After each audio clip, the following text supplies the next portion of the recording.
Assalamualaikum warahmatullahi wabarakatuh. Mudah-mudahan video ini bermanfaat sama kalian, terutama adik-adik yang ingin ikut tes CPNS ya. Lebih terpenting lagi yang berhubungan atau berkomunikasi dengan para calo. Saya akan menjelaskan cara kerja para calo CPNS ini. Sebenarnya pada prinsipnya ini adalah satu pembodohan. Tapi bagi yang lulus merasa seolah-olah itu dia adalah suatu keberhasilan yang diusahakan atau atas jasa calo. Nah, di sini saya akan menceritakan apa yang saya ketahui dulu ya. Sebelum jadi CPNS itu sudah tahu saya. Makanya banyak calo-calo CPNS yang mencoba merayu saya itu nggak berhasil ya. Saya nggak percaya. Semurah apapun, bahkan dulu pernah saya ditahan 3 juta ya, jadi CPNS. Sekarang kan ratusan juta ya. Saya tetap tidak percaya. Mungkin karena itu ya, atau juga karena hal yang lain, kesempatan saya untuk jadi PNS itu sempat dicekal oleh teman-teman. Bahkan ya orang-orang tertentu lah juga ikut.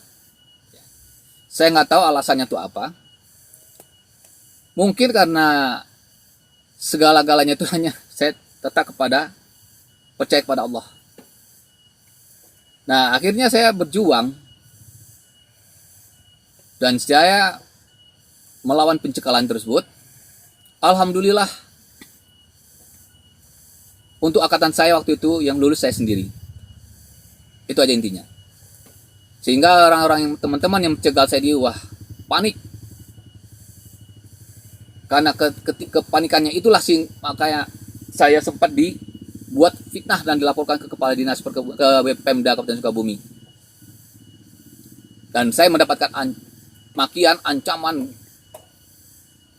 Ya, lalu dilanjutkan dengan hukuman-hukuman yang tidak jelas tanpa ada teguran. Saya mendapatkan hukuman-hukuman itu. Sampai saat ini alhamdulillah 24 tahun saya mengabdi diberhentikan dengan hormat dari PNS. Gak aneh. Sebab apa? Saya bekerja karena tidak punya beban. Jadi PNS nggak ada punya beban saya. Cuma hanya biaya fotokopi dan transportasi. Itu aja cuma. Demi Allah. Jadi nggak ada kepikiran saya, saya sudah mulai buang sekian ratus juta atau puluhan juta. Nggak ada. Disitulah keberanian saya nggak takut. Ada pelanggaran-pelanggaran tentang penggunaan keuangan itu saya lawan. Selalu saya lawan. Dan memang ini berdampak buruk pada saya. Sehingga karir saya dihancurkan, terus berusaha orang menghancurkan. Walaupun saya pindah antar dinas, pada dinas tempat yang baru, saya tetap masih mendapatkan pembulian, tekanan-tekanan, intimidasi segala macam. Sehingga berhasil mereka merusak, menjatuh atau membunuh karir saya yang berakhir dengan sekarang ini diberhentikan walaupun dengan hormat. Baiklah. Cara kerja calo seperti ini. Contoh misalnya si A. Dia menyerahkan uang kepada si calo, lalu dibuatlah perjanjian. Di mana calo tersebut berjanji akan mengembalikan uang yang dititipkan padanya itu 100% jika tidak lulus.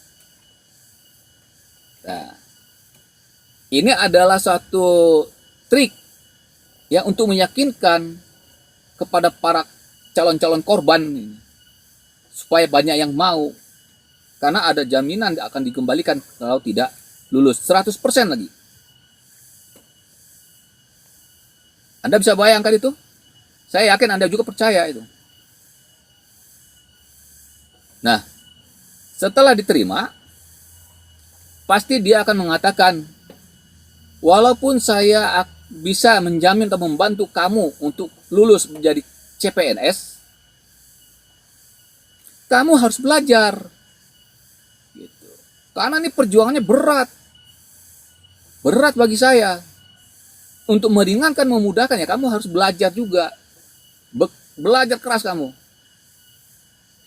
Ya tentu si A tadi itu ya, walaupun dia merasa ada satu harapan dibantu, berhasil dibantu, tapi ada pesan atau saran seperti itu, ya dia belajar keras, dia berjuang, dia belajar.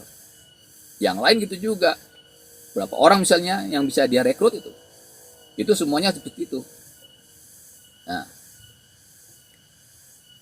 Anda bisa bayangkan uang itu dititipkan itu berbulan loh. Mulai pendaftaran sampai ke menunggu dapat testing, nomor testing, lalu testing, kemudian sampai pengumuman kelulusan itu cukup lama. 2-3 bulan. Artinya uang kita itu dititipkan ke calo ini 2-3 bulan. Jadi dia mau mendapat untung, bagi yang lulus dia lebih besar untungnya 100% dia ambil, yang nggak lulus juga dia bisa dapat untung dia. Kenapa? Uang sudah dititipkan sekian bulan. Dan dikembalikan, yang betul dikembalikan 100% yang tidak lulus. Nah, berjalanlah testing, kemudian pengumuman. Nah, pada saat menjelang pengumuman itu dia mulailah dia situ bekerja. Sebenarnya yang tadinya itu dia nggak bekerja, nggak melakukan apa-apa. Setelah dia menerima uang itu, nggak ada dia melakukan pendekatan ke siapa. Nggak ada. Oh dia kenal dengan pejabat, oh dia kenal dengan ini, dengan panitia, nggak ada. Dia diam aja. Sebab bukan apa-apa, para calo ini juga ada ketakutan kalau dia mencoba-coba mendekati atau apa segala macam, ada. Jadi ada trik tersendiri mereka tuh ya seperti itu. Buat perjanjian akan dikembalikan 100% jika tidak lulus. Padahal dia tidak berbuat apa-apa. Dia duduk-duduk aja. Nah pada saat waktu pengumuman kelulusan, disitulah dia baru bekerja. Tapi dia bekerja hanya mengontrol, memonitor atau melihat pengumuman itu siapa-siapa saja yang lulus. Apakah orang-orang yang menitipkan uang padanya itu ada yang lulus atau tidak. Nah itu, ya. Begitu ada yang lulus, langsung dia menghubungi. Jadi dia kadang-kadang lebih duluan tahu daripada si peserta. Ah, kamu udah tahu lulus gak? Belum Pak. Kamu lulus. Alhamdulillah kata si A. Nah itulah usaha apa? Perjuangan saya untuk kamu. Mudah-mudahan ini rezeki kamu ya. Dan selamat ya. Anda bisa bayangkan si A merasa dirinya kelulusan menjadi CPNS itu anggapannya itu ya itu dia lebih yakin, lebih percaya bahwa karena dibantu oleh si calo. Padahal si calo tidak berbuat apa-apa. Kemudian bagi yang tidak lulus itu benar. Dikembalikan sama dia, 100% dikembalikan. Tapi uang sudah dititipkan berbulan. Ya. Nah ini mudah-mudahan ini kalian paham. Dan tolonglah sharekan ya, supaya jangan banyak korban-korban calo CPNS. Kasihan.